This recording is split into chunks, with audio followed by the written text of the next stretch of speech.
Okay, so let's dive into this Million Women rally from Saturday. Yeah. It seemed pretty intense from the articles you sent over. Yeah, it was a pretty charged atmosphere down there on the National Mall.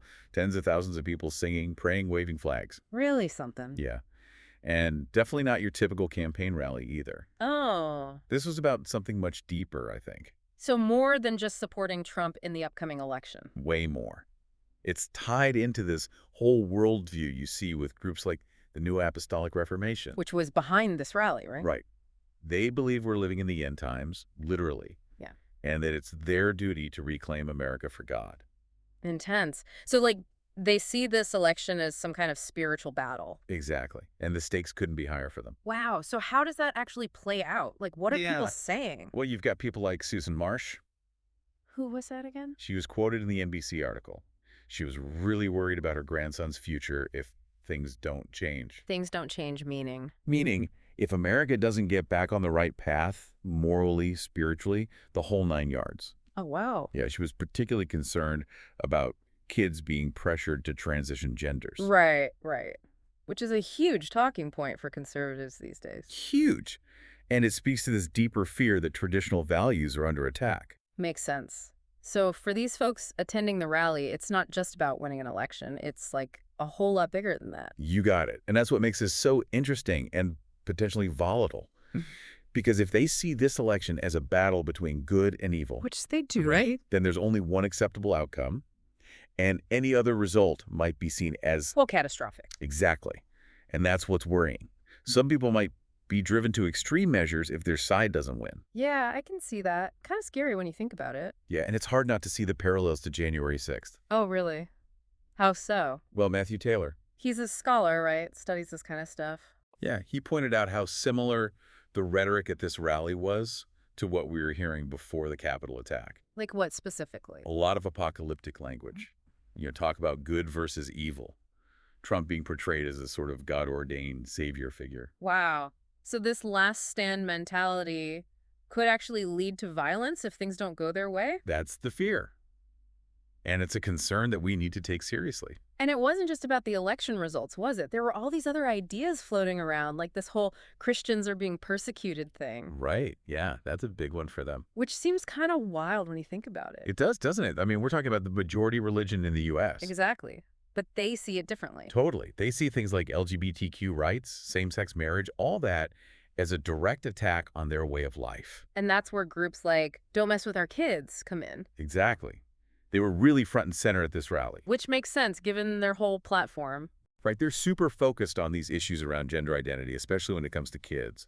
They see it as this battle for the hearts and minds of their children, literally. It's like they feel like their entire world is under attack. That's it. That's that last stand mentality we were talking about. Yeah. Like this is their last chance to hold on to their values, their way of life. And when you feel that way, when you feel that backed into a corner, Things can get scary. no kidding.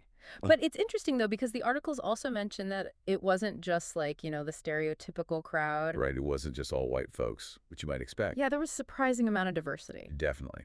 The article mentioned Latrice Curry. She's a black mother from Ohio. And she talked about how supporting Trump has caused all this tension in her family. Wow. So how do you explain that? Why would someone like her be drawn to this movement? It's complicated, Yeah. but I think part of it is how they frame issues like abortion. Which is huge for a lot of Christian voters. Huge. Mm. And they see Trump as the only one who can protect the unborn, So it's not just one thing. It's like this whole mix of factors driving people. Exactly. Economic anxieties, cultural anxieties, religious beliefs, all of it gets wrapped up together. And while some people might find comfort in that message, It's hard to ignore the potential downsides, the potential for things to go really wrong. and it's not just about the election, is it? No, not at all. I mean, the article quotes one guy, Phil Hammond. Right. He said something like, even if Trump loses, there might be other opportunities down the line Boy. to take the country back, which is kind of chilling when you think about it. Yeah, what does that even mean? Right? Like, is he talking about violence or just disregarding the democratic process altogether? It's scary stuff. Makes you wonder about the bigger picture, It does. And that's why I think it's so important to try to understand these movements. Even if we don't agree with them. Exactly. Because how can you address a problem if you don't know what's driving it? True, true. By the way, did you notice the rally was on Yom Kippur? I did. Kind of a bold move, don't you think? To put it mildly, I mean, holding this whole Reclaim America for God rally on the holiest day in Judaism. It's definitely a statement. Like they're saying their way is the only way. And that's what's so worrying about all this, you know? It's divisive, Hmm. and it makes it really hard to find common ground. Exactly. So what do we do? How do we even start to bridge these divides? That's the million-dollar question, isn't it? I don't have all the answers, but Well, if we did, we'd be running the country, right? true that. But I do think it starts with empathy. Yeah. You know, Yeah. trying to understand where people are coming from. Even if we think they're totally off base. Even then, Yeah. because otherwise we're just talking past each other. Mm. And that's how you end up with more division, more anger, more problems down the line. Well said. Well said. Hey, This has been eye-opening, to say the least. it's complicated stuff, that's for sure. It really is. But hey, that's what we do here, right? We dive deep into these complex issues. Someone's got to do it.